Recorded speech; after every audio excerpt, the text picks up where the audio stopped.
Good afternoon. So great to welcome you to a celebration. I'm John Stonestreet, the president of the Colson Center for Christian Worldview, and I'm joined here today by a wonderful group, a coalition of folks that have gathered together to step into the gap on an issue that matters greatly, both for individuals and for the future of our country. About a year ago, the Heritage Foundation, Alliance Defending Freedom, and others led an initiative that was called A Promise to America's Children. And the promise was that those of us that have the ability also have the responsibility and the duty to protect children, particularly their minds from being harmed by bad ideas, their bodies from being harmed in all kinds of ways, and their most important relationships. Well, today we gather to celebrate another promise. This is a promise to America's parents, because the group that is most able and most responsible to protect the rights of children and to protect the safety and well-being of children are families. This is something that was settled really a long time ago. It was a debate in some cultures throughout history whether kids belong to the state or whether they belong to their moms and dads. It seems, given how we see sometimes government work, how that could even be a debate. But it is a debate. It was a debate. It's no longer a debate. Parents, it was settled a long time ago that kids first and foremost belong to their families. And the families are under the guidance and the oversight of parents. And so what we're celebrating today is a promise that we're making together, a promise to America's parents, a promise to keep America's parents free to do the job that they're supposed to do, and protecting the rights and well-being of their children. The promise is a promise that calls parents to action. And the acronym ACT really sums up what the promise is all about. The A of the acronym stands for accountability, that every mother or father has the right to hold the government accountable whenever the government infringes on their rights to care for their child. And we have seen government infringe on the rights of parents to care for their children in all kinds of settings, both through just bureaucratic lack of care to actually outright legislation that steps on those rights. The C calls for a choice. And this is a choice that every mother and father should have the right to have, to choose the education and the medical treatment that they deem best for their child. Parents should be able to choose where their children learn. Parents should be able to choose what their children learn. Parents should be able to choose what their children don't learn. And of course, parents should be able to choose and have an important say in the medical treatment of their children, especially when it comes to issues and conditions and treatments that are irreversible, as we're learning more and more and more. And then transparency. Every parent has the right to know. They have a right to have access to that information. Too often, parents are stonewalled behind bureaucratic lines, behind school boards, behind just impossible to access information that they have the right to access. So parents need to know about any legislative effort, about any educational effort, about any medical treatment that usurps the health and well-being, usurps their right to care for the health and well-being of their children. So that's really what this promise is all about. And today, on this celebration, I'm honored to be part of this coalition, honored to be part of this as a guide to walk us through the various members that are part of this coalition and calling for these rights to be secured for parents in order to protect the health and well-being of children. We're going to hear today from parents. And I don't know if you've noticed, but over the last couple years, parents have begun to rise up. Parents have begun to care deeply about what is happening in the classroom and in the doctor's offices and behind closed doors to their children. And so there are a group of parents you're going to hear from today, and it's going to move you. This isn't a hypothetical situation. The harm being done to children is not hypothetical. There are real stories, real lives. There is real harm being done right now. We're also going to hear from faith leaders. You know, one of the things that marks a society that is falling apart is when the state usurps authority and usurps responsibility for areas it cannot serve. And one of the most important aspects of American culture in particular have been that between individual citizens and a state has been layer upon layer upon layer of institutions, non-governmental institutions, what some of the great political thinkers called mediating institutions. My mentor Chuck Colson called them the little platoons. The intermediary institutions that can bolster a healthy society and point the way. And that's why it's so important that faith-based organizations in particular, and churches, and pastors, and priests, and rabbis step into the gap right here. Unfortunately, in my space and in the Christian world, too many pastors have been reticent to step into these controversial areas. But as we look back through Christian history in particular, one of the ways that Christians have always seen that they were called into the cultural moment is to protect kids. You can see this in almost every different cultural scenario in which the Christian church spread. In the Western world, in the pre-Western world, beyond the Western world, there seemed to be this understanding that to follow faithfully the teachings of Jesus Christ meant to care for children and to look out for children. Because, as we often say around the Colson Center, ideas have consequences and bad ideas have victims. And the disproportionate victims of bad ideas, particularly more recently our bad ideas about things like sexuality and identity, have been kids. And the only way to get to kids is to go around the rights of parents. That's why this promise is so absolutely important. And we're also going to hear from some government officials. I thank God for those who have been called to the high calling of working in the state at various levels, but understand the limitations of the state.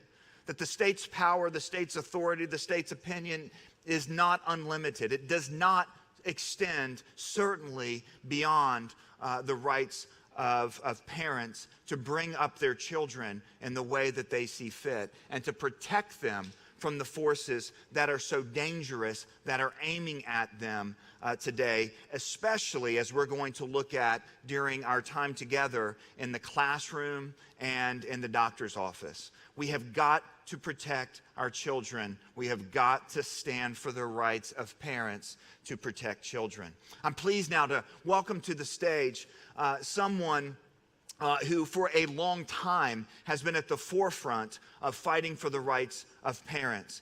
The CEO and president of the Alliance Defending Freedom, Mike Farris.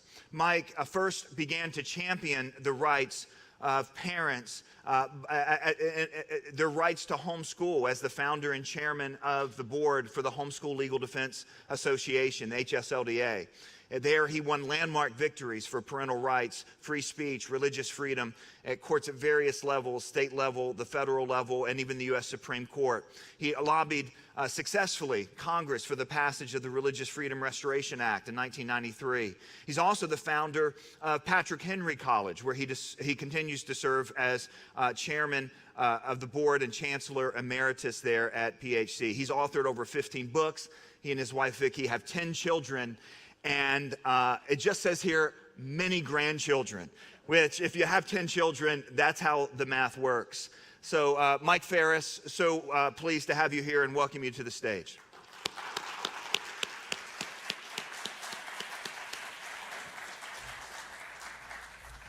Thank you, John. When you said earlier we're going to have parents here to talk to you, I felt qualified.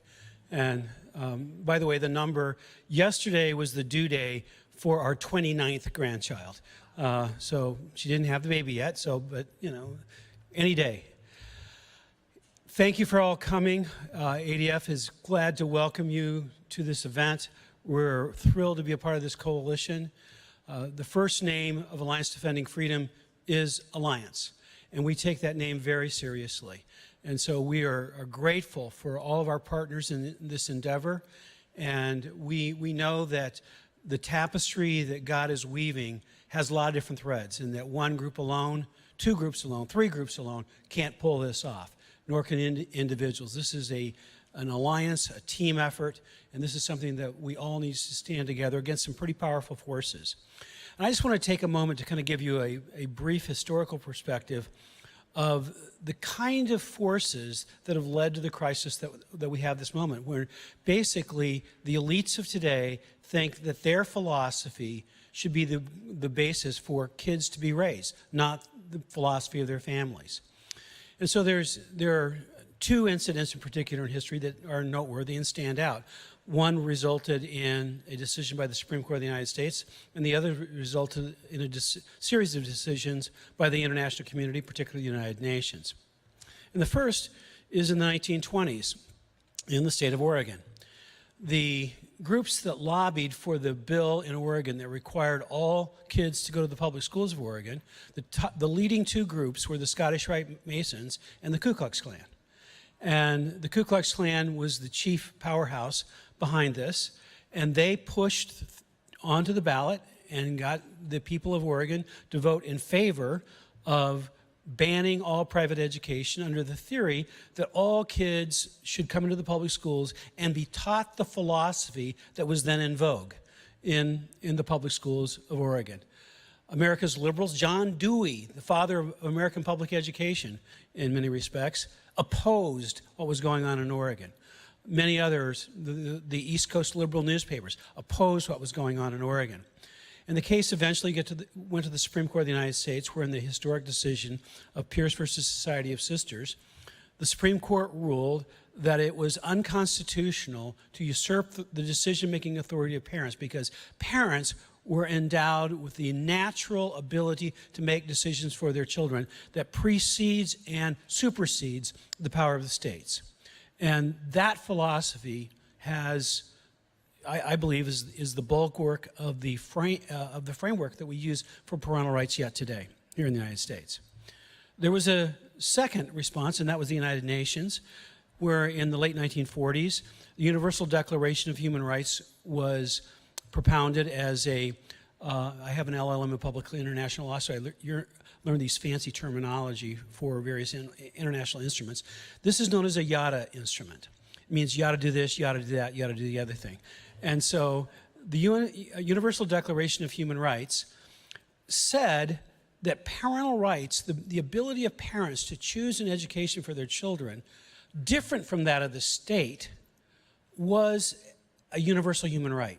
And the particular reason is so that parents could ensure that their children would be taught in the philosophy and religion of the parent and not the government. Now, that treaty philosophy, every scholar of any note whatsoever will agree with this statement.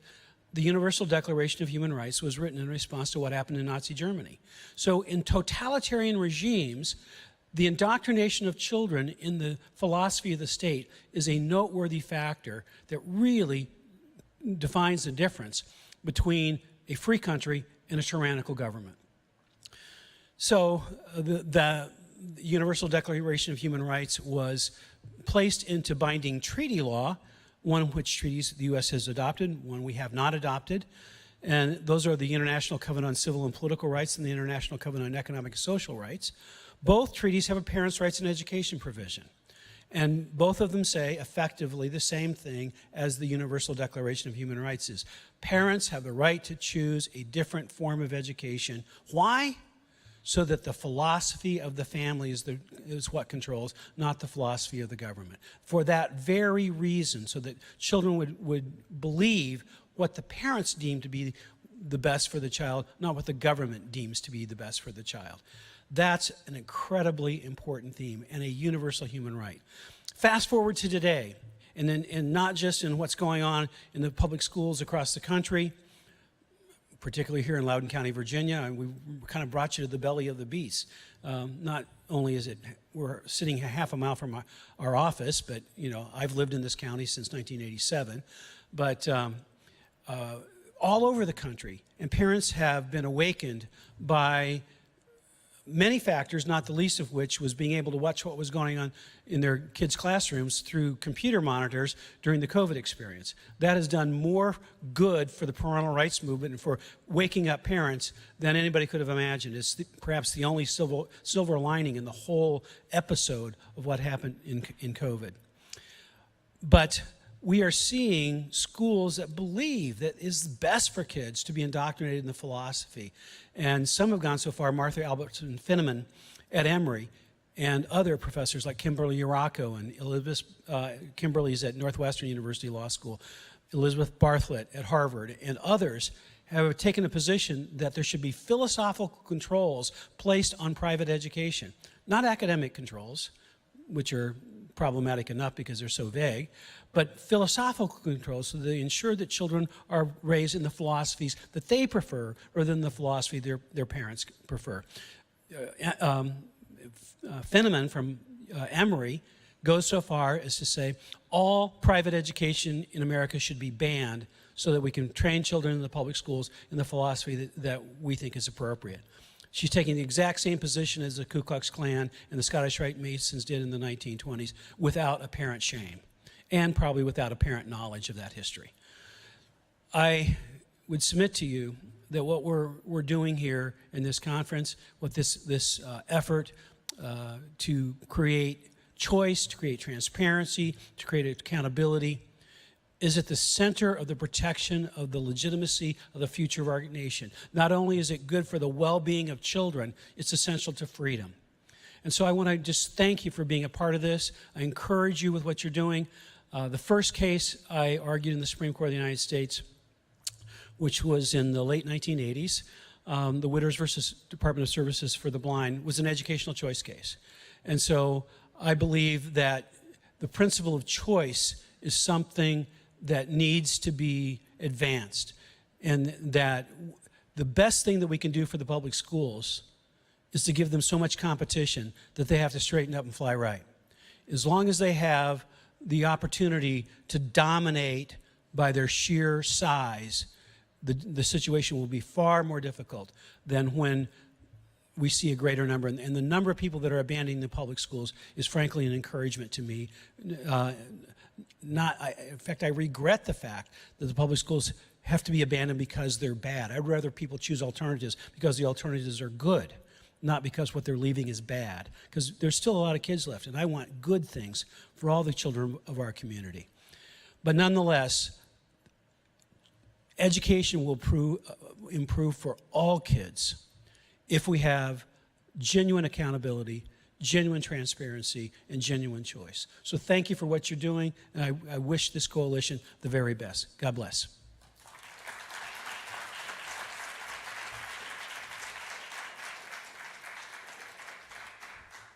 Thank you, Mike Ferris, CEO and president of the Alliance Defending Freedom. We're going to transition now and talk to parents. One of the things that we have to be very clear on is the why we're doing what we're doing, why this promise is so absolutely important.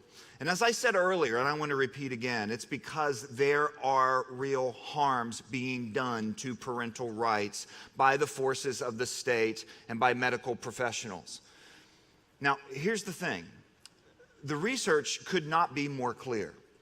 The single greatest factor that suggests that a child will have long-term success, and nothing else comes close, is if that child is raised in a home with mom and dad, married to mom and dad. The evidence is overwhelming. And of course, from there, when children that do not have access to a home with biological mom and dad are then brought into homes through adoption and foster care and some of these other very redemptive ways, then their chance of long-term success goes up. In other words, listen, it's as if it is baked into the fabric of reality itself. There is no substitute for parents anywhere. And that's why we have to protect their rights. That's why it's up to them to determine the health and the well-being of their children. That's why they deserve accountability, and the ability to hold the state accountable whenever those rights are trampled on. That's why they should have the choice of what their kids learn, where their kids learn, how their kids learn, and certainly any medical treatment that they are exposed to, and then that they deserve transparency, that they have the ability to get the information that they need. Well, I'm pleased to welcome to the stage Emily Gao. Emily has been instrumental in putting this coalition together that has resulted here in the promise for America's parents. And she's going to lead this segment here of honoring parents. Emily is the Vice President and Senior Counsel for Advocacy Strategy at the Alliance Defending Freedom. Emily?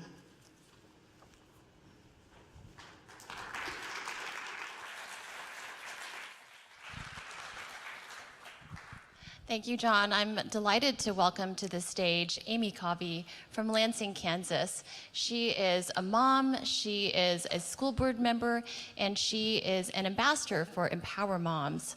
So, Amy, let's start by talking a little bit about your family. Tell us about your family. Sure, thank you for having me. I've been married to my husband for 32 years, Brian, and during that time he served in the Air Force for 26 years, so we traveled around the country, seen many different school districts and states and the way that everything was working with that, and I have 3 children and 1 grandchild. Now tell us about your experience of running for school board. What made you decide to run? Well, what was mentioned earlier, when COVID happened, that really opened up a lot of parents' eyes to what was going on in the classroom. And also I mentioned that I have 3 children. Well, there is a large gap between my 2 older children and my youngest.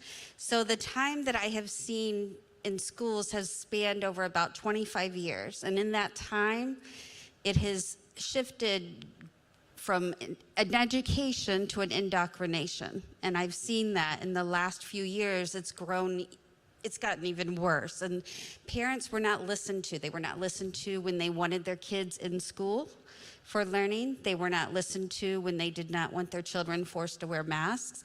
They were not listened to when talks of mandated vaccines came.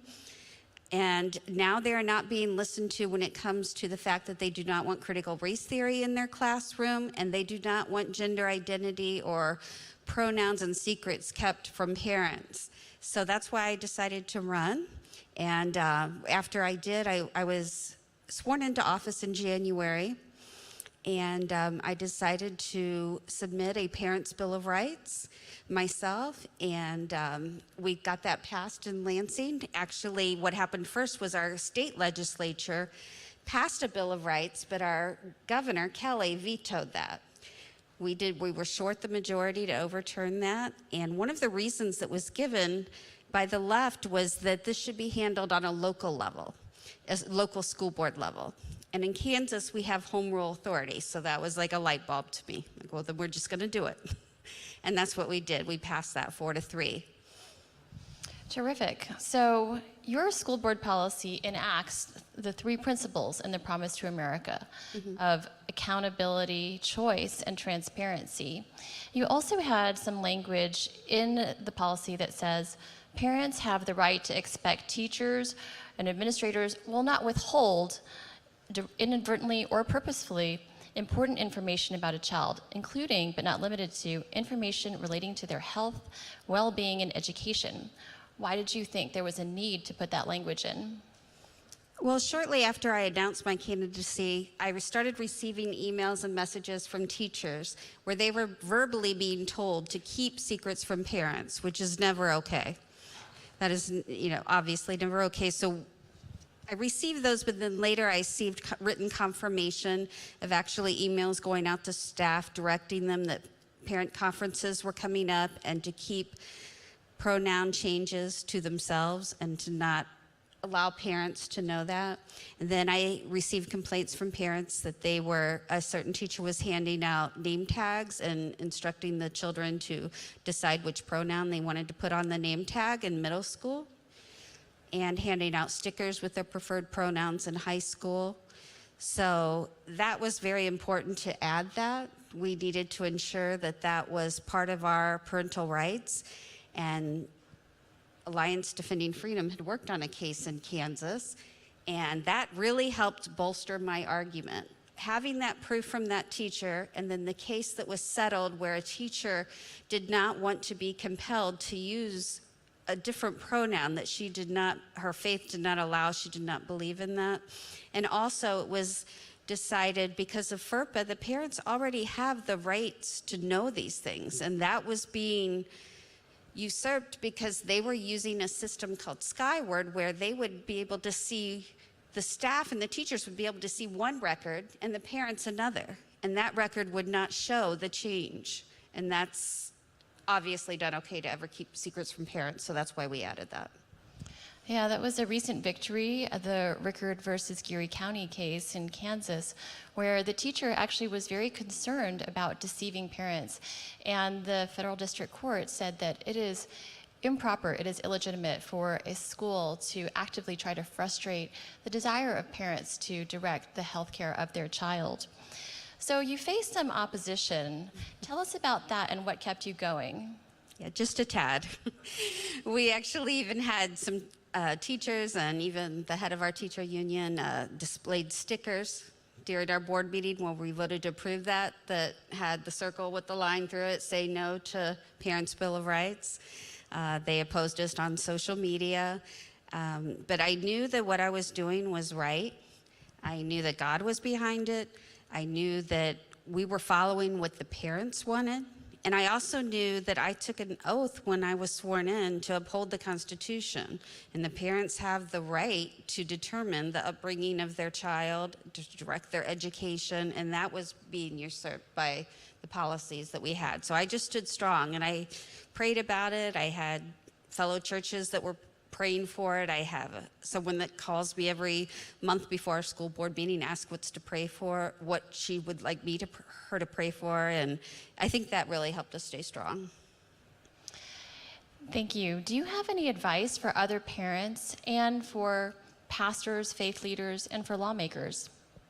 Sure. First and foremost, remember that your parental rights do not stop when you drop your children off at the school. You can help in many ways. You can attend school board meetings, write your school board members and support them, run for school board. I never thought I would do this. You don't need experience. You just need common sense, and you need a will to stand up for your children, which a lot of parents already have. And I would suggest you reach out to your local legislature, and you can testify for bills that they may sponsor, like we had in Kansas. Encourage them to vote and honor parental rights. And mainly just make a difference. Reach out to your local churches, clergy. If anything else, they may not be able to help directly, but just ask them to pray for you. Ask them to support, maybe send letters of support to local school board members, because believe me, the other side, we are receiving plenty of complaints, plenty of pressure. So we need that to stay strong, but it can be done. If we did it in Kansas, you can do it. Thank you, Amy. Thank you for your courage and being a role model for parents. Oh, thank you.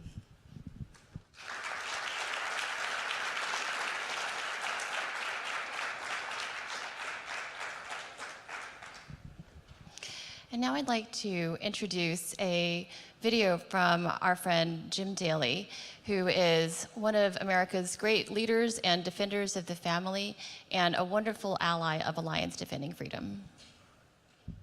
Hi, I'm Jim Daly for Focus on the Family.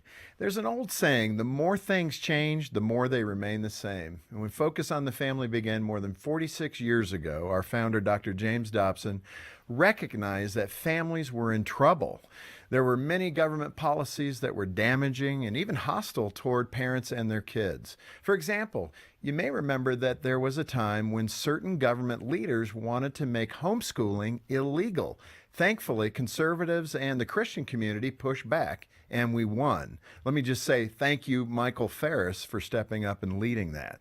But sadly, the battle's not over. Today, some people still want to ban homeschooling. And not only that, there's a dangerous mindset that parents shouldn't have any say in what public schools teach our kids. That's crazy and wrong. Moms and dads are ultimately responsible for their children. When you enroll your child in a public school, you're not surrendering your rights to protect them and have an active role in their educational process. Once upon a time, public school teachers and administrators routinely complemented the work of parents in the home. No more. With increasing frequency, moms and dads find themselves battling against radical activists and woke policies that threaten the health and safety of our children. But here's the thing. Any politician who tries to usurp the authority of parents will be put on notice. Recent election results prove the point. People are not standing for this kind of radical overreach. At Focus on the Family, like ADF, we believe parental rights will be protected. That's why we've enthusiastically joined Alliance Defending Freedom's Promise to America's Parents campaign. This campaign champions the very priorities we've been supporting for decades. And anyone who tries to infringe on parental rights must be held accountable. Moms and dads have the right to choose their child's education and medical treatment, and there should never be any secrets between school officials and parents when it comes to the welfare and care of their children. Doing what's best for our children isn't a partisan issue, and the stakes are high because these children will become tomorrow's leaders. Let me say thank you to our friends at ADF and to all who are joining this important effort. God bless you.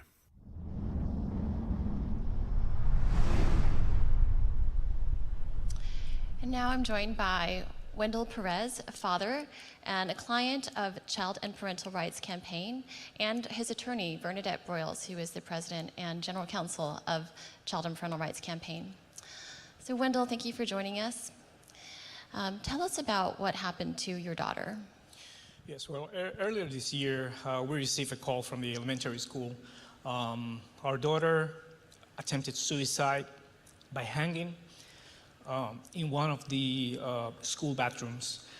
They said that it was because she wanted to be a boy with a male name and male pronouns, and that we would never accept that due to our Catholic Christian beliefs. For us, this was nonsense because our daughter did not show any signs of dysphoria. She was not questioning her biological sex at home. So we wanted to know where this information was coming from. And they said that they knew because they were having meetings with my daughter. We were not aware of these meetings. And we actually questioned them why they didn't notify about these meetings. At that point, I was interrupted by the administration, and they said that confidentiality issues prevented them from notifying us about it. So after that, my daughter was put in a police car by herself, alone. She was transferred to a hospital and admitted in a mental institution for over a week with minimal contact with us until she was released under our care. As you could see, she was transitioned in school without our consent or knowledge, and we were actually erased from the picture because of our Christian values. But they, as I mentioned before, they rattled their own cage because after that we contacted our attorneys and then we filed a lawsuit for the violation of our constitutional rights, and that a lawsuit is active in the federal court. Thank you, Wendell. Bernadette, tell us about how the law protects parental rights and what the new threats are to parental rights. Sure. So there are protections at several different levels. There's the constitutional protections under the Due Process Clause, where the Supreme Court for almost 100 years has established parents have a right to direct the upbringing, the education, and the mental health and medical care of their children. That's important to understand because what the school was doing was social transition. And social transition is a mental health intervention that very frequently leads to then medical interventions and alterations that end in sterility, infertility, and lifelong sexual dysfunction in many cases. There's also state protections. In Florida, for instance, there's Parental Bill of Rights that is part of the protection for parents. We encourage all legislatures to pass similar codifications of parental rights. But now with the new, most recent threat to parental rights is coming from the Biden administration. And they have announced through the Department of Education the intent to propose brand new rules implementing Title IX to effectively erase, to override biological sex with gender identity. And so they're expanding the scope of Title IX to include sexual orientation and gender identity. What that effectively is going to do is going to require every single school, 77 million children will be impacted by this, to adopt gender identity indoctrinating affirmation as policy, and to do so without any provision for consent and notification of parents. So it will override parental rights. It will destroy girls' protections for their privacy, our safety, and our fair competition in sports. And it will harm children's health because it will put children on a pipeline to social transition, to medical transition, which is to medical harm. And so what we need to do, yes, I want to make sure, what we need to do very, very quickly is between now and September 12th to go on to the Federal Register site, make our public comments, individual, unique public comments as to why these regulations will harm our families, harm our daughters, harm our children, and why this should not happen. You can go to our website or ADF's website. Ours is childparentrights.org. Click on the Title IX issue, and there will be sample comment starters for parents, for faith leaders, and for educators, as well as more information on how to make your comment and a link directly to the Federal Register site. Thank you, Bernadette. That's so important for parents to understand that the threats to their rights don't only come from the state level, they actually come from Washington, D.C. as well. So there is a role for the federal government to protect parental rights too. Well, in our closing minutes, can you give some advice to other parents, to lawmakers, and to pastors? Okay, so I'll quickly talk about parents. ACT, Accountability, Choice, and Transparency, is the acronym here. What we always recommend for parents to do is right at the beginning of the school year, do it now, to put in writing a document that is sent to the leadership of your school that, number one, start with C, choice, that expresses your parental choices as to what is allowed with your child and what is not allowed with your child. Your parental expectations that if your child begins to express any sort of gender confusion, you expect that you will be immediately contacted and disallowing them from having any sort of private meetings with your child. Also put in there what is your family's faith system and belief system that would be violated by any sort of affirmation of a discordant identity. And if you get pushback from that, send them another letter and CC an attorney. Even a local attorney. As far as legislators are concerned, we strongly encourage that we actually codify in state law these parental rights that have been around, as Mike said, almost 100 years under Supreme Court case law. Unfortunately, these activist educators are distorting and frankly ignoring the Constitution. And so by virtue of putting it into state statutes, it makes it easier, frankly, to be able to sue them and to hold them accountable. Then finally, when you do pass these state parental rights laws, put in there a private right to bring a lawsuit against them, because otherwise there's difficulties with sovereign immunity. So that's what we would say to parents and to legislators. Yes, well, we need to be together. We need to fight this together. This is a fight where you're either with us or against us. There's no middle ground here. And they are after our children. But the child is not the center of the society. The family is.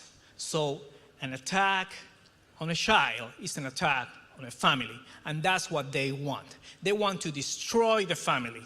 And we as people of faith, we need to stand strong and defend with no fear that institution that was established by God Himself.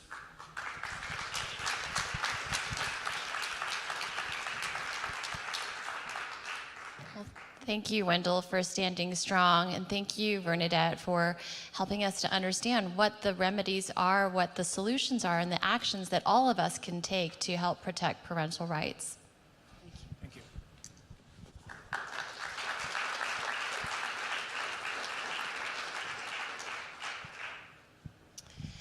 Now, I would like to invite Abigail Martinez, who is a mother from California, to join us. So, welcome, Abby. So, you are a mother of 4 children, and tell us about your daughter, Yeli Moselle. Jaylee was the girly girl in my whole family, with a big heart, very creative, an artistic girl. And so, tell us about how Yeli, went to high school, and the high school that she went to actually, as a result of Title IX, which Bernadette just mentioned. There was a Title IX investigation in Yale's school district in Arcadia, California. And as a result of that Title IX investigation, the school adopted a transgender policy. Tell us about Yale's experience in that school. She was struggling with depression by the end of 8th grade. Once she reached freshman year, I didn't know that she was introducing to go to this group with the school psychology. I went to them to seek for help because I told them that my daughter was struggling with depression. And they did, in quote. They even sent her to a psychologist outside the school. But I didn't know that what they were doing is transitioning her into become a boy. When you found out that the school was trying to transition her to a male identity, what was your response? I asked them why they were doing that, and I was told that I was making a big deal. It was just something that my daughter felt since she was little, which was not true. She was the girly girl in the whole family. Very romantic little one, dreaming with his prince. Nothing to do with what they were trying to do with my daughter. And so when you told the school that you didn't actually think that Yale really was identifying as a boy, that she was a boy, what was their response to you? And specifically when you said when they knew that you were a Christian, what did they say? When that happens, I told them we had a conversation that what my daughter was into depression, that not to go through this transition, just to let me get some mental health for her. I was told, because DCFS was involved too, that because my religion, I was in denial, and that was not it. Her depression was so deep that she was trying to commit suicide. And I was accused that it was my fault because I didn't agree with call her Andrew, when that if I didn't go with all these changes, if something happened to your daughter, it's gonna be on you. What happened next? There was, she had a friend from school. It was not a classmate who was going into transgender issues. And she became like a good friend. One weekend, they came with the mom to practically kidnap my daughter. I didn't know that she went with them, but she was the cool mom who proved every change on her own daughter. So they came to my house, kidnapped my daughter, kept it for 2 days, the whole weekend, until they knew the police was searching for my daughter. They dropped her off at the police station. That's when the nightmare came. She was brainwashed what to say. And my daughter was telling the police that I was physical abuse. They checked, nothing. So then she was told to say that I was mentally abusing her. So that they couldn't prove that. So they decided, the school psychology told DCFS that the best thing to do with my daughter is remove her from my house. So the school told DCFS, Department of Child and Family Services, that the best thing to do was to remove your daughter from your house. Yeah, because she was in danger being at my house because I didn't support with all the transition. The only reason was because you did not support her identifying as a boy. And then what happened? She was put in the group home, and I was not allowed to visit her for the first month, I believe. And then they allowed me, after we went to court, they allowed me to visit her once a week, 1 hour. And I was told not to talk about God or trying to make her come back home. So and I said, why? My daughter, they burned it, we're Christian and she knows the value. Say, well, you decide. Either if you want to keep talking with her about God, 1 hour is going to go up to 0.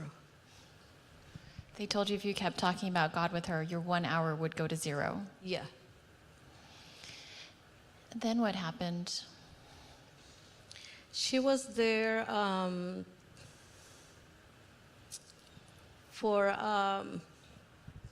when she was, when I was allowed to go and visit her, it was just 1 hour and it was inside the place. I was not allowed to take her anywhere else, and with supervision.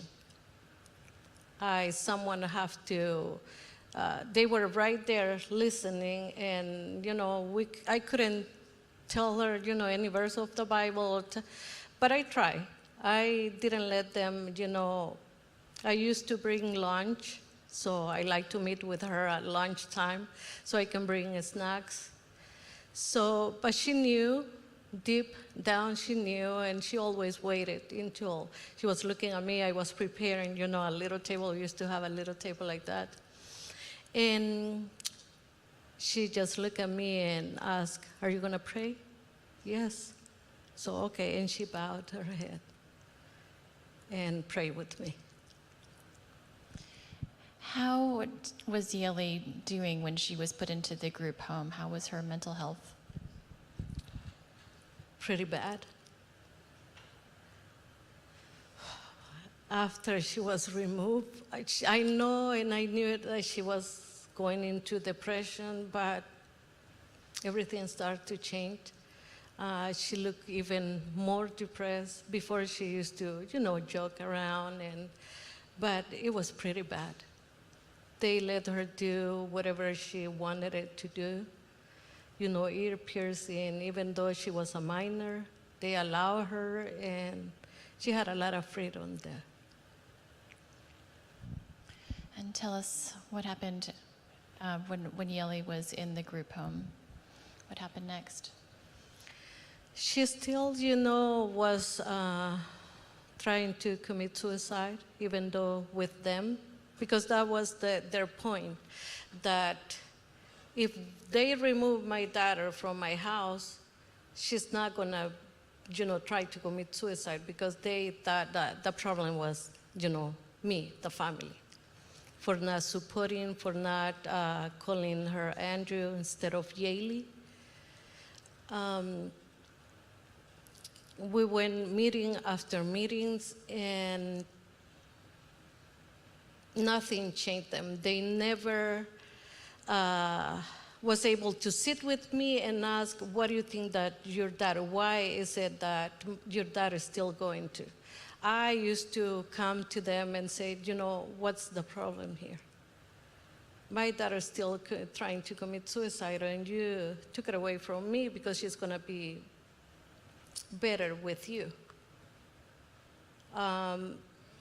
They told me that it was the transition, and she was going to be starting getting the hormone treatment, and that's what was going to make her feel happy and free. I told them that none of that was going to work if they don't give her the mental health that she needed, and they didn't. Even when she was going to, when the judge signed the form, so because I was against of getting, letting my daughter start treatment, when I knew that that was not the problem. The problem was the depression. So they didn't give her the mental health that I seek for it. What they did is the judge signed the form so she can start the treatment, the hormone treatment, which make her feel even her life harder, because she died in pain. Let's put it that way. Once she started with the treatment, she was having pain in her whole body, the bones, and she even came to me and asked me if I could buy CBD oil, because the doctor recommended that for the pain. She used to cry and walk like an old lady and said, Mom, I can't, please help me. I couldn't talk to her and say, what you're doing, because that will, separate us again. So that's what happened. She didn't went to therapy to prepare her mentally for all these changes. It was like one meeting at the children's hospital, and that was it. And she was supposed to educate herself about what's going to happen next. Well, Abigail, I'm so sorry that you lost Yaley. Thank you for your courage in telling us about what has happened. Thank you for your love for her. I think you're an inspiration to all parents.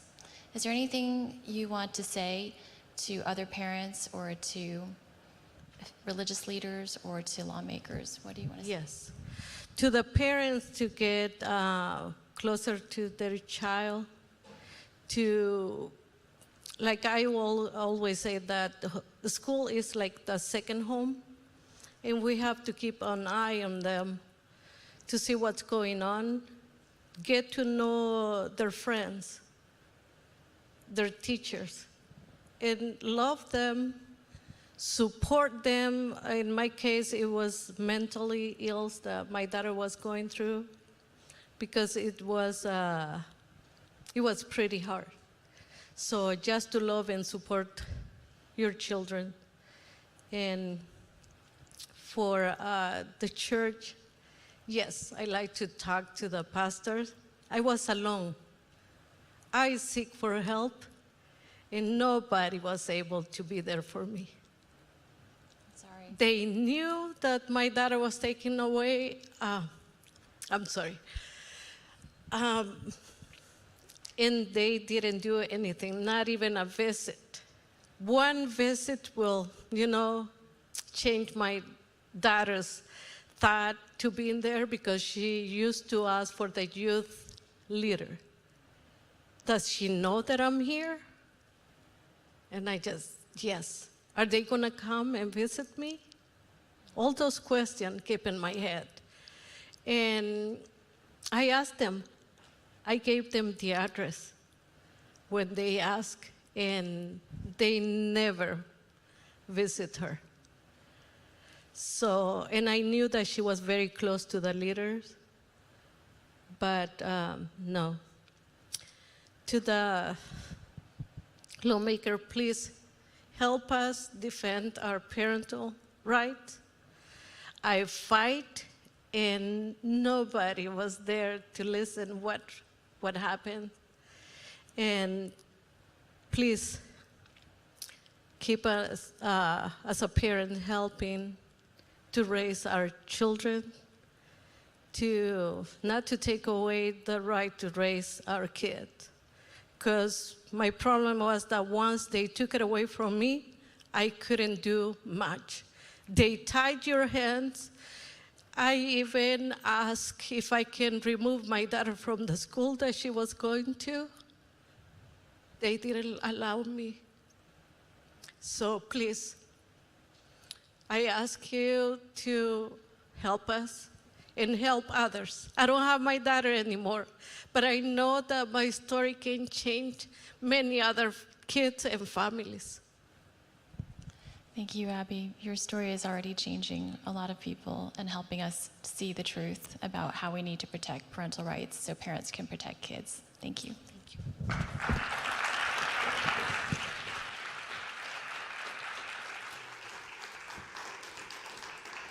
If Abby's story doesn't make you angry and break your heart, you're just not paying attention. That should never, ever happen to another parent in this nation ever again. But the moment that we're in means that other parents have found themselves in that same situation. There are other parents right now in that same situation who do not have the right to parent their child. And the one who will be the victim of these terrible ideas about states' rights and parental freedoms and about gender ideology and treatments and all of that will be the children themselves, and then a lot of heartbroken parents. The last part of what Abby shared there is an important transition for us in this program, which is to move now to the responsibility of the rest of the community, particularly organizations, ministries, churches, people of faith. No parent should ever go through what Abby went through, and absolutely no parent should ever go through what Abby went through alone. Shame on a church that is too scared of bad press, too scared of hate tweets and negative social media posts to not go stand with a child whose very life is at risk. Until we get this thing out of the realm of our own reputation and how bad people are going to think, or how we're going to actually not be, quote unquote, relevant to the culture or whatever, until we get that off our plate, we will not be doing the work that God has called us to do. And that's why I'm always so grateful when there are pastors and priests and rabbis and other religious organizational leaders willing to take the shots, willing to stand with parents and other people of faith in the public square, who understand that religious freedom is not just about the rights of pastors to say what they want, but it's the right of parishioners to live their lives, especially as parents of the next generation, according to their deeply held beliefs, according to their convictions, and as we heard in Abby's story, according to what they actually know is right for their own children. One of those leaders who has stood courageously in the public square for a long time is Pastor Jack Hibbs, who now joins us by video. He's the senior pastor and founder of Calvary Chapel, Chino Hills in California. He's known for as a passionate preacher, a passionate teacher. He's the founder of an organization called Real Impact, which helps Christians engage the culture and stand for what is true in the public square. And he himself has not only talked it, he's actually walked it. He's vocally and actively defended life, religious liberty, and parental rights in his own state of California and nationally. So we're going to hear from Pastor Hibbs. And after that, we're going to be joined by Harrison Smith, the Senior Regional Alliance Director for the ADF Ministry Alliance. Here's Pastor Hibbs. Well, hey, Pastor Jack Hibbs here, and I want to encourage all of the parents and answer the question as to how or why should a parent be involved in their children's education now like never before. There's an agenda that's afoot that we need to make sure that we counter with the truth of God and with logic and with reason. You know, the Bible tells us that we should train up a child in the way that he or she should go.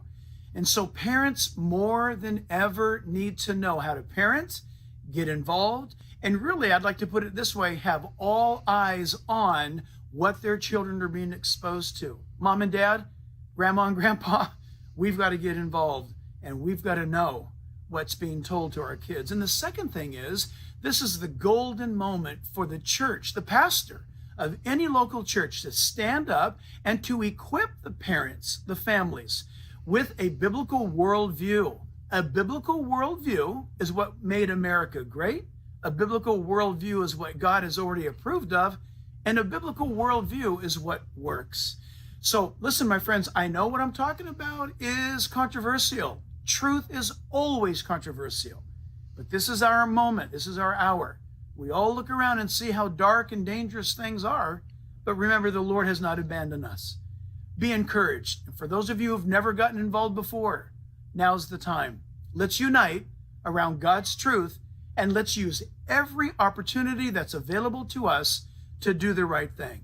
God bless you.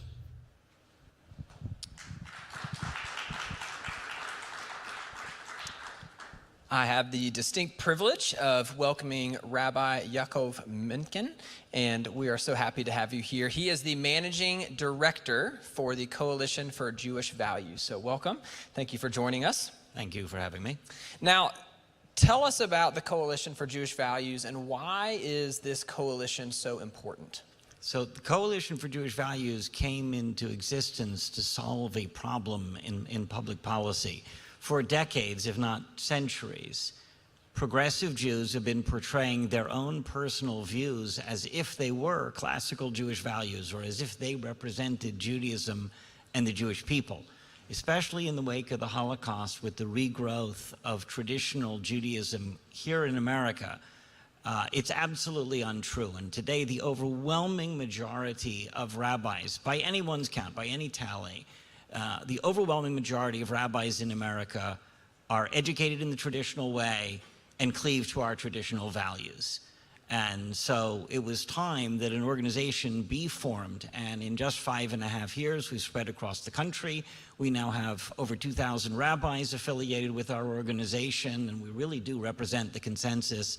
But we're also expanding overseas. We are in the United Kingdom, now in Australia, and are starting a healthcare council because the issues which, unfortunately, Ms. Martinez spoke about just a few minutes ago impact the ability of medical practitioners to practice medicine in accordance with their faith and belief. Now, the Promise to America's Parents includes several points on choices. And one of the key principles is that every mother, every father should have the freedom to choose a school that honors their values. Now, why is this important to the parents that you represent through the coalition? Almost the entire traditional Jewish community educates their kids in parochial schools that they choose. That comes directly from the Bible. Twice a day, we are commanded to recite a prayer called Shema. Hear, O Israel, the Lord our God, the Lord is one, Deuteronomy chapter 6. And right in there it says, Vishinantam levanecha, you shall teach it to your children. It's very clear in the verse itself that that is a parental obligation first and foremost. Nobody else gets to stand in and say, I know more than you do what your kid should be learning. You have to get parental approval. And to this day, the advantage of parochial education is that parents get to choose the schools to which they send their kids and the type of education they're going to receive, because the teacher is the agent of the parent and serves at the parent's discretion. And that's how it should be. And that's critically important to us and to every rational parent.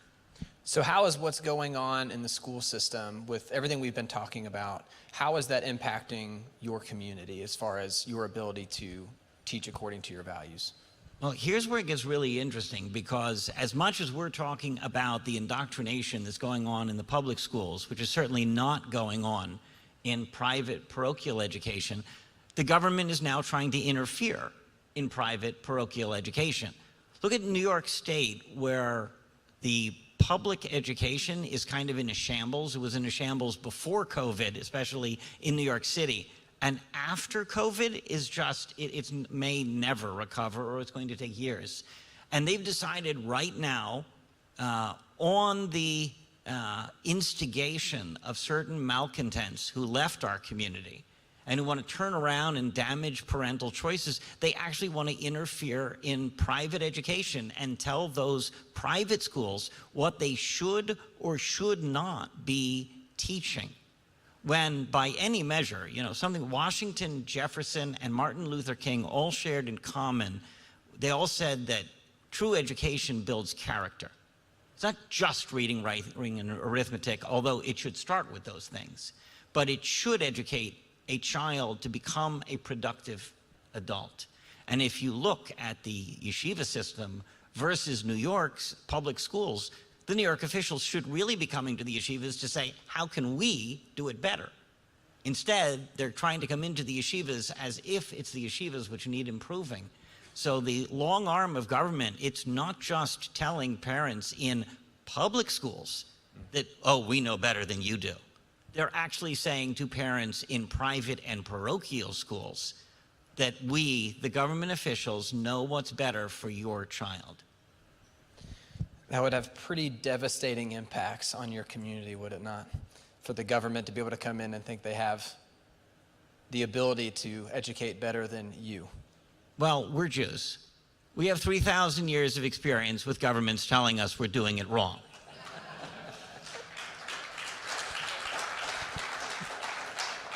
So why is it important? Were you going to make another comment?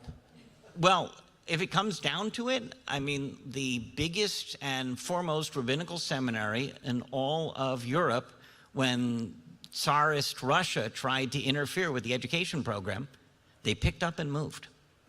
It is something for which parents will move rather than, and in fact, in response to some of the efforts of New York State to reach in, certain administrators and parents wrote back to the state saying, you're going to make this state uncomfortable for Jews to live in. We will leave.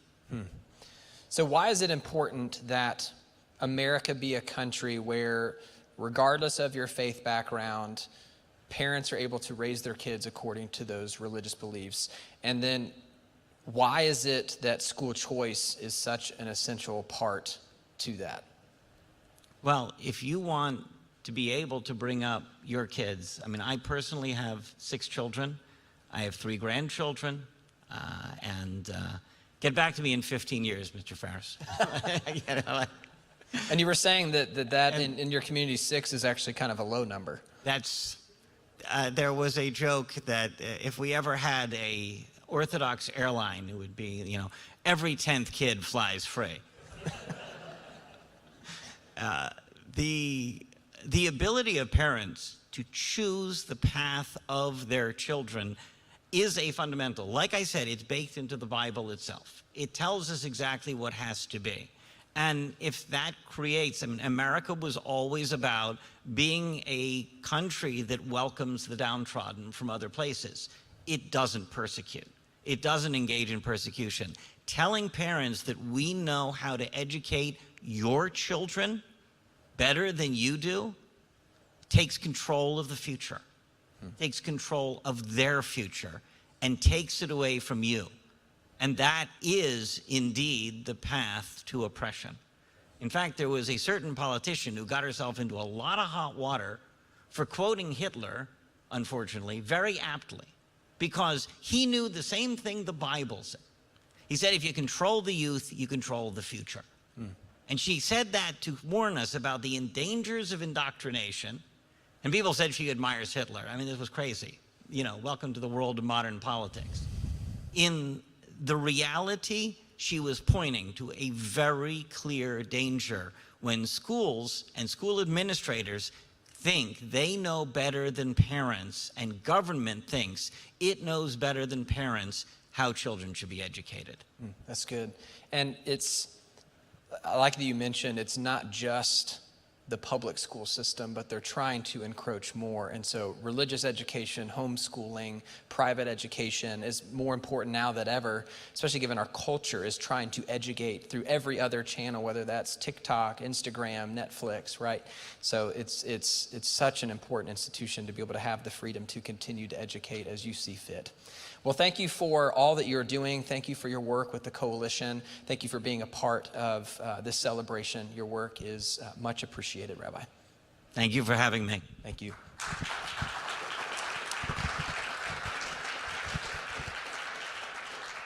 And next we have a greeting from Dr. Alveda King, who is going to join us via video.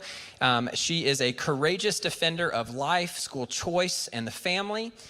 She is a niece to Martin Luther King Jr., and she also has formerly served in the Georgia House. And so please tune into this video message from Dr. Alveda King. Hello, everyone. I'm Dr. Alveda King. Taking pause in the midst of spiritual warfare, confusion all around the world, to celebrate with those who are observing the promise to America's parents. I'm a mother, I'm a grandmother, and I know how important it is to remember the scripture. Children are a gift from God. That gives us as parents and grandparents the opportunity and the responsibility to pay attention to what is happening to our children in this day and time. We know in many of our schools, whether they be public or private and all types of educational settings, that the children are being misled, misguided, and often harmed. I'm so glad to see parents in America and around the world rising up and saying, enough is enough, no more. We love our children. We love our God, and it is time for us to come together. We certainly must pray. Frederick Douglass, the great abolitionist and freedom fighter, once said, I prayed a lot on my knees and nothing happened until I got up and used my legs. So it's time to do what we're doing, and I salute parents of America, and actually around the world, but definitely parents of America. Stand up, speak up. It is time. Children are a gift from God. It is our responsibility to help take care of our children. Parents, I salute you, I celebrate you, I commission you and charge you to not get weary in well-doing. Every community, every ethnic community, whether we be in the Jewish community, the African American community, just whatever communities that we are in here in this nation, our children need us. The Lord be with us, guide us, protect us, and help us to do what is right on behalf of our children.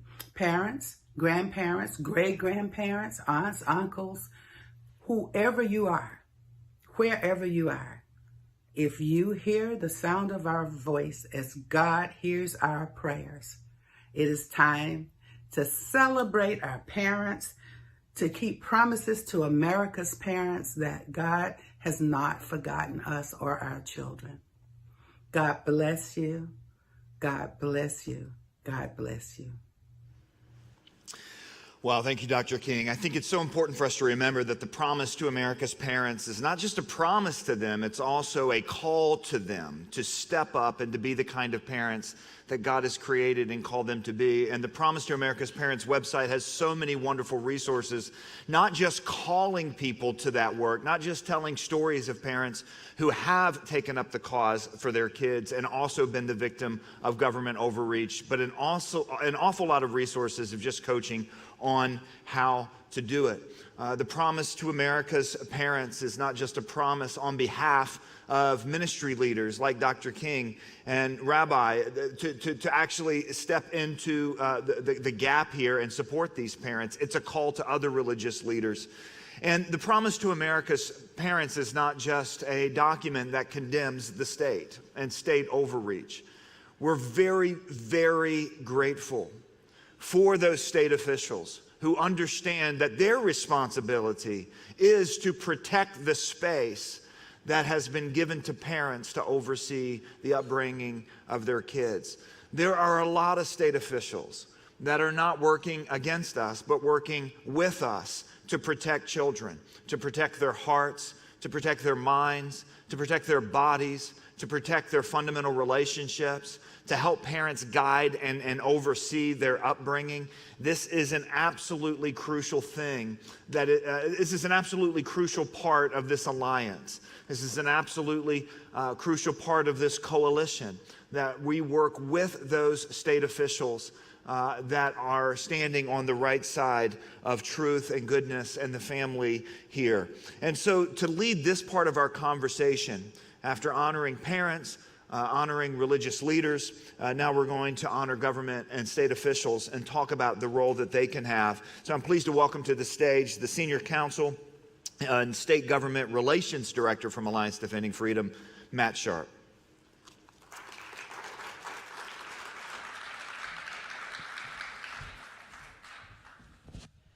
Thank you, John. Well, I am very honored to be joined by one of those courageous government officials that is working to protect parents and children alike. Jason Wida is the Assistant Deputy Secretary for Medicaid Policy and Quality from Florida. And Jason, I want to dive right in. Earlier this year, the Florida Department of Health issued a fact check addressing some claims made by the U.S. Department of Health and Human Services regarding so-called gender-affirming care for children. Before we dive into that substance of that fact check that you guys did, why did Florida decide to take on this disinformation from HHS? Well, thanks, Matt, for having me on behalf of Florida. I'm very glad to be here with everyone. Well, in Florida, we believe that a foundational principle in the practice of medicine is first, do no harm. And that's been with Western civilization since the beginning in the Hippocratic Oath. And we also believe that a corresponding principle to that is evidence before intervention. And so what you have seen recently coming out of the Biden administration is you see top doctors pushing for medical interventions that we all know cause infertility and in some cases sterility. And they are pushing those interventions without a single systematic review that supports them. And so we wanted the world to know that these principles are important in Florida and that we wanted to just be a voice for that. Yeah. Well, we appreciate you guys taking the lead on that. Now, diving into the fact check, one of the claims that HHS made is that gender transition procedures, including these irreversible surgeries you mentioned, quote, improve mental health and overall well-being for kids subject to these experimental procedures. Is that accurate? No, there is in fact no quality evidence, no systematic review that supports that assertion. And I just want to make clear too, and our Governor DeSantis has done this recently, and a lot of other people have begun to do this, is that when we talk about gender affirming care, we're really talking about a euphemism. And what that euphemism means is mutilating organs of healthy children. And we're talking about double mastectomies for teenage girls. We're talking about breast augmentations for teenage boys. We're talking about removing testicles. And these are not easy things to listen to, and that is why the Biden administration and other clinical organizations like the American Academy of Pediatrics use language as a smokescreen. Yeah. You know, another claim that HHS made was that giving children these cross-sex hormones, these irreversible surgeries, is, quote, demonstrated to yield lower rates of adverse mental health outcomes. So is it true that these so-called interventions prevent suicide and other mental health issues for kids? No, and you know, this is, you know, we refer to this as the suicide myth.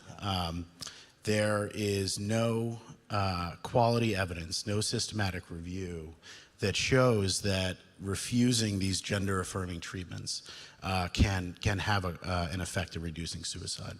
And in fact, we know it's false because there are studies in Sweden, and I wrote it down because I don't want to get the name wrong, the Dhejene study, that's Dhejne, which is a long-term study in Sweden which compared folks that had some of these procedures against the general population and found that after 10 years, the folks that had some of these sex reassignment procedures were actually more likely to commit suicide than the general population. So not only is it not true, but in some cases it can actually be the opposite.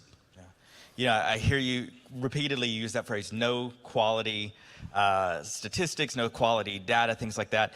And so what was interesting, you guys didn't just issue this fact check, you then followed it up. And so a thorough report that Florida issued looking through all of the actual quality medical evidence out there and put together this fantastic several hundred-page report, great experts, great data. Walk through a little bit the conclusions that Florida reached regarding treating gender dysphoria in minors. Yeah, thanks, Matt. So, you know, we did something that the Biden administration has refused to do, that other organizations that you think would have done this, like the American Academy of Pediatrics. We commissioned a systematic review ourselves. We had, and what we found was that there is no quality evidence that supports surgeries. I mean, there are a lot of these procedures that have uses outside of the treatment of gender dysphoria that we certainly want to encourage, like puberty blockers, for example, treat precocious puberty. There's some risks there, but it's an FDA-approved use. But for the treatment of gender dysphoria specifically, there is no quality evidence that supports the use of these surgeries. There's no quality evidence that supports the use of hormones and hormone antagonists, also known as cross-sex hormones. And there's no quality evidence that supports the use of puberty blockers for the treatment of gender dysphoria. And in other words, you know, the use of these pharmaceuticals, the use of these procedures is an experiment on children in the United States on a massive scale. And that's what it is. It's an experiment. Yeah. And I really do encourage those that are tuning in today, download this report. It's fantastic. It is thorough. It is well documented. It is that exact quality evidence that's so often lacking from the Biden HHS. And it ought to be something that should serve as perhaps a model for other states to follow, of doing this investigation, doing the work to help guide doctors of what is best for children. It is not what's being pushed by HHS and some of these other radical groups, but is the exact type of evidence that you described there. Final question for you. We've talked about the promise to America's parents today, and one of those aspects of the promise is helping parents be empowered to make the best medical decisions for their children. So in your view, how does what Governor DeSantis in Florida and your department, how is what you're doing help fulfill that promise of keeping parents in charge of making best medical decisions for their kids? Yeah, absolutely. And before we get to that, our report is very easy to find. Yes. If you go to the Agency for Healthcare Administration in Florida, you Google that, or you can just Google "Let Kids Be Kids, Florida." We have a whole website that lists not only the report, we refer to it as the Gappens Report, but also all the expert reports that were attached to it and a bunch of other resources. So I encourage everybody to look at that if you haven't already. But, you know, I want to make clear, and other people have said this too, but it's very important, and as a state official, I think it's important that I say it here, is that government should never take the place of a parent. That's right. And in Florida, you know, thanks to the leadership of Governor DeSantis, we have been able to take a parents' rights approach to legislation over the last couple of years, and you see this earlier this year in 2022. The governor signed the Parental Rights and Education Bill. The year before that, he signed a Parents' Bill of Rights bill. And this is just the beginning. Thanks to Higgs' leadership, we're going to continue going down the path that Florida has been going. And so just stay tuned for more to come out of Florida. That's right. Well, Jason, I really would like to thank you, the Surgeon General, Governor DeSantis, for your leadership on this issue, for your commitment to protecting parents and kids, and for all the work that you're doing and will continue to do in Florida. So please join me in thanking Jason. Thanks, Matt.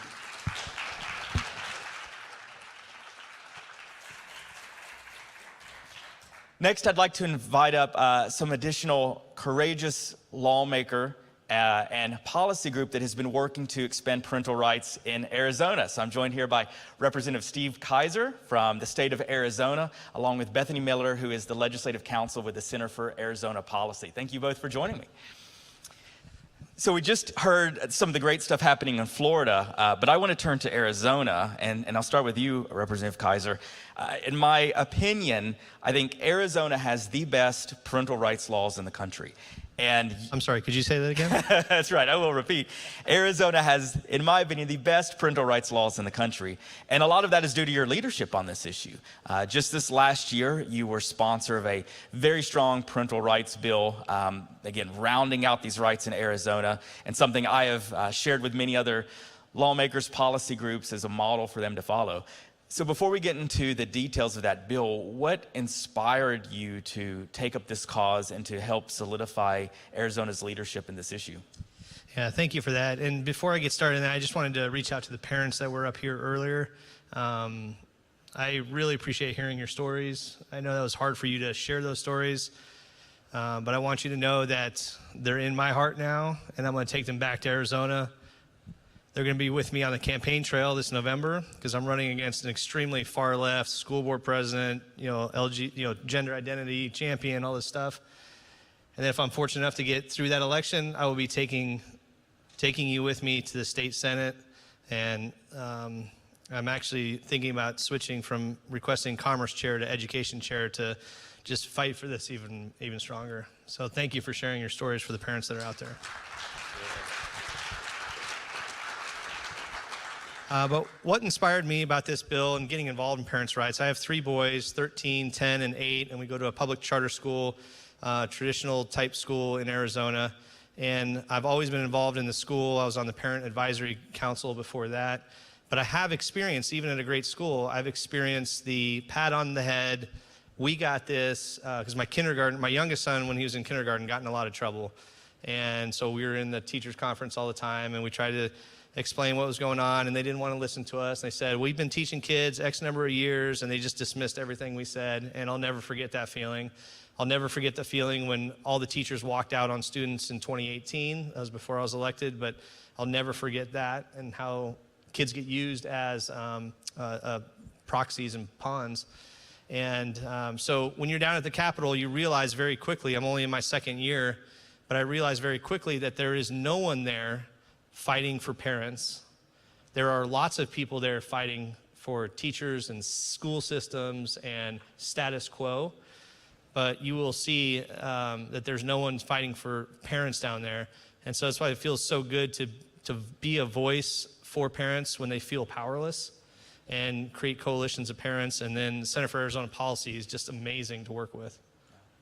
So Bethany, let me turn to you. Tell me a little bit about this bill and sort of the comprehensive protections that Arizona has enacted for parents and their families. Thank you, Matt.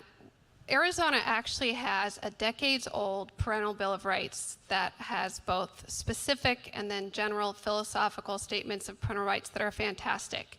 We also have an old statute in our education laws specifically protecting parents' rights in education. But what we realized as these stories were coming into our office and we were reading the news like everybody else, that parents lacked a way to enforce these rights and vindicate their rights when they were violated. And the schools were just going ahead and the districts and doing what they wanted despite the law. So this year we actually adopted the ADF model. It has a private right of action, and we folded that into our current Parents' Bill of Rights to give parents that recourse that they need.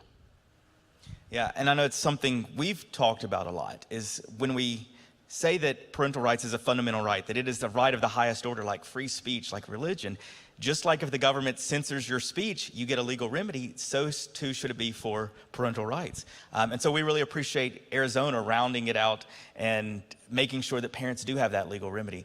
So turning back to you, Representative Kaiser, you know, this issue ought to be something that unites everyone. Everyone in the country ought to get behind the principle of parental rights.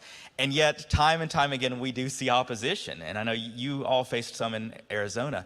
Tell me a little bit about the opposition you faced, but how you responded to critics, and even your own, perhaps some of legislators on the fence, how you showed them the need to take this robust stand for parental rights.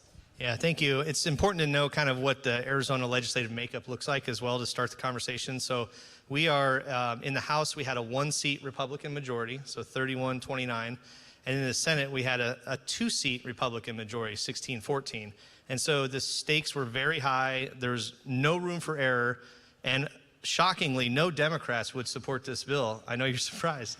And the committee process, when you go back and watch the videos on the bill as it goes through the House and the Senate, it's so clear why the Democrats don't support this and why the left doesn't support this, because everyone that advocates and supports them through door knocking, through fundraising, through you name it to get Democrats elected is the education institution.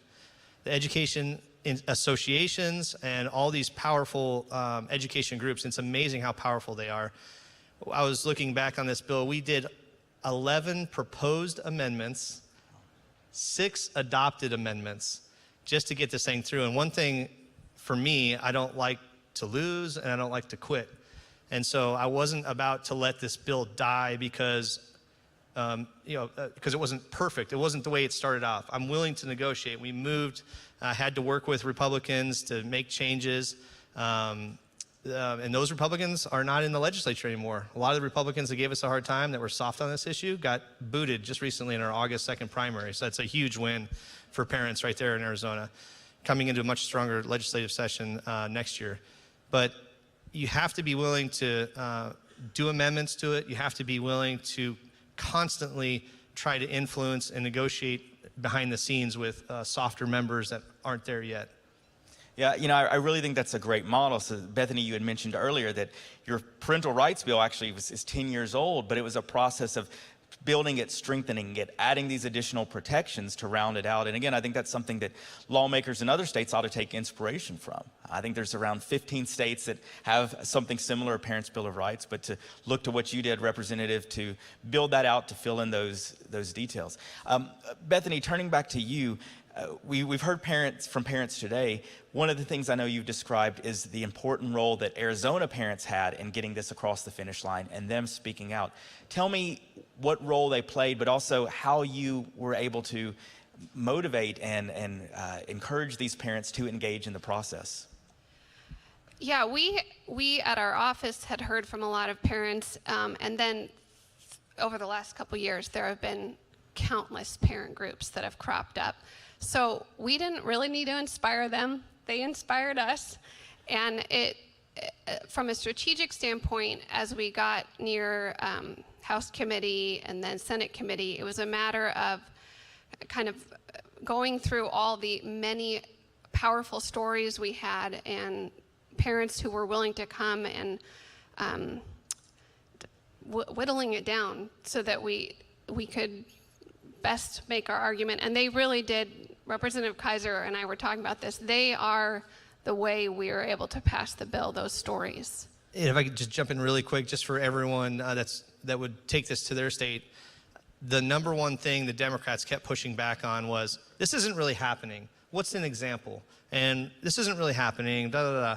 And so if you can get parents to show up to these committee hearings and testify with specific examples, it's so powerful that the Democrats actually lose their cool on committee. It's hilarious to rewatch it because you can see them, they actually become very rude and try to beat down these parent volunteers that show up. These parents are nervous, they've never testified before. They're sharing personal stories about how their kid's privacy was invaded and how they were hidden from the administrators. And these Democrats can feel their nervousness and they try to completely destroy them on the dais. But the reason they're doing that is because they know how powerful that is. Yeah. You know, I know we've heard from parents across the country. This is an organic movement. This is a parent-led movement that they're frustrated with what's happening. They hear stories like those of Wendell and Abigail that we heard earlier, where parents' rights have just been trampled on.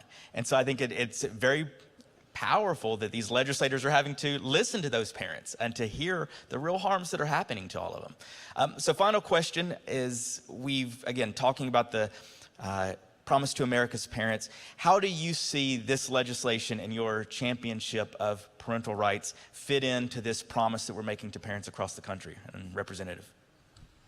Well, I think it's about empowering the parents across the country. A big part of our policy was around the surveys that were going out to students. And because that bill got so much attention with all the parent groups, guess what we're getting text messages of? Pictures of surveys. And this law essentially doesn't go into effect until September 24th, the way our state law works. But guess what? Everybody knows to look out for it. Everybody's sharing it with the right people now. And that's what we need. We need tools to just completely shut this door on the left. That's right. And Bethany, kind of last comment I'll give to you. How do you see the work that Center for Arizona Policy and the state is doing to help ensure that parental rights are protected?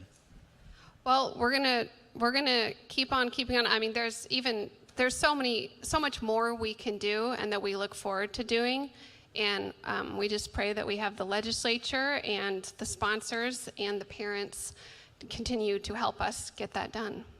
Well, I want to thank you, Bethany, for your work with Center for Arizona Policy, and specifically Representative Kaiser for your leadership. I think you have shown how legislators across the country should take up this issue, should show leadership on it, and show that they are going to stand with parents, children, and families across the country. So thank you both, and all, please join me in thanking them for their courageous work.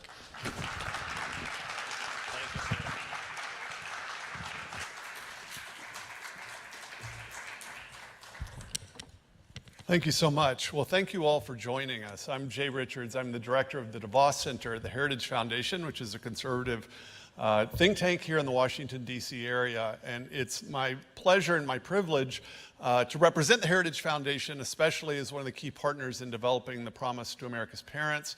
It's our delight to be able to join the Family Policy Alliance and the Alliance Defending Freedom in this important initiative. I think over just the last hour and a half, you got what was just a tiny taste of what's at stake under this question of parents' rights. And those of us that have been talking about parents' rights for a while have been, we've had media ask us, why is everyone suddenly talking about parents' rights? Is this some vast new right-wing conspiracy, this kind of term?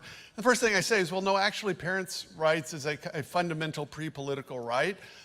It's existed since there have been parents and kids. It's in the nature of the family and the human person to have these rights and responsibilities. And moreover, it's been in state laws going back now in some states almost a century. The reason we're talking about parents' rights now is it is contested. You don't have to have a political debate and a political movement about issues that no one contests. And so for most of American history, this was not as acutely contested as it is at this very moment. And that's what makes parents' rights perhaps the preeminent social and political issue of our time. And so I'm optimistic that we are going to win this, that we're going to succeed in securing parents' rights legally at the federal and the state level. But this is not going to happen if it's owned simply by one or two or three organizations. It's only going to happen if those of us that are concerned about this, including those of us who maybe disagree on certain lower level issues, can come together at the federal level, at the state level, at the school board level, at the local level, among ministries and nonprofits and government leaders. So I want to just in the next couple of minutes introduce you to a representative sample of the organizations who are joining us in co-sponsoring this initiative. We can't get everyone and don't have everyone in the room here today, but we have a good representative sample. So as I call the name of your organization, for those of you that are here, if you'll join me on stage. And so the first 5 of you will be the ones who sit in the 3 chairs and on the tables. I'm just doing what I'm told here. So 2 of you get to sit on the tables. It will be the luck of the draw. And then the rest of you, if you'll line up behind us so that we can all be together on stage. And then Emily as well, who was the primary drafter of this document, will also join us. So please come up as I call your organization's name.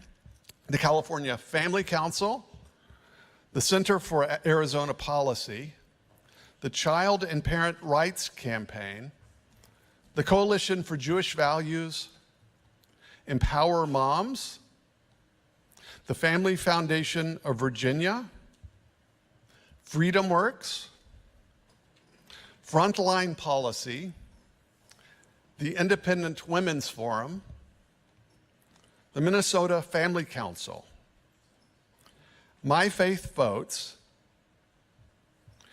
No Left Turn in Education, North Carolina Values, Parents Defending Education, Parental Rights Foundation, Parental Rights Florida, and Parental Rights Iowa. Please join me in thanking this group of our partners together today. Thank you.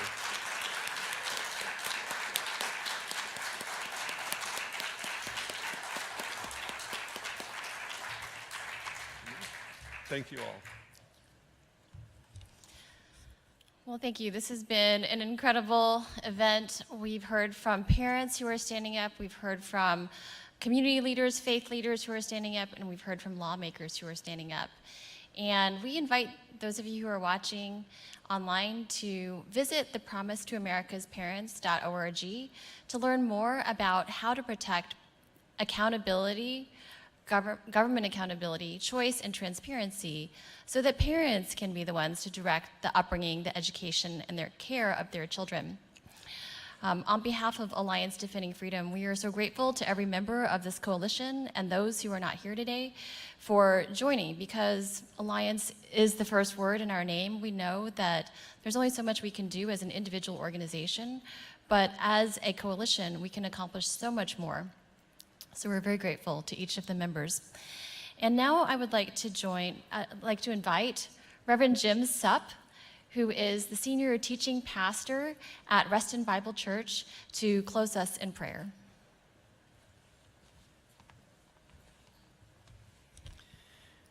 Well, Father God in heaven, we are so grateful for your creative design.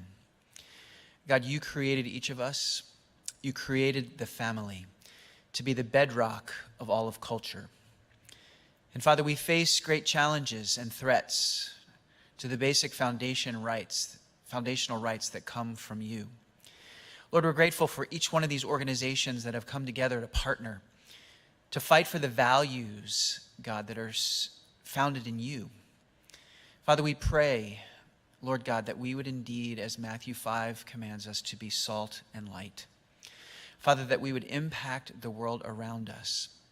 God, that we would shed light into those dark places.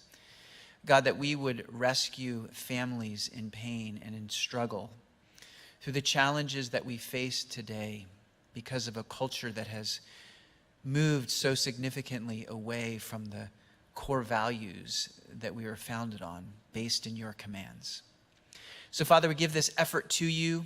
We thank you for all parents. We pray that you would empower them to love and to raise their children to be productive, God-honoring members of our society. We pray for the Alliance Defending Freedom and all of their partner organizations as they work together to lift up these values and to create a culture that reflects you. Father, we give them all to you, and we thank you. And I pray these things in the matchless name of Jesus. Amen.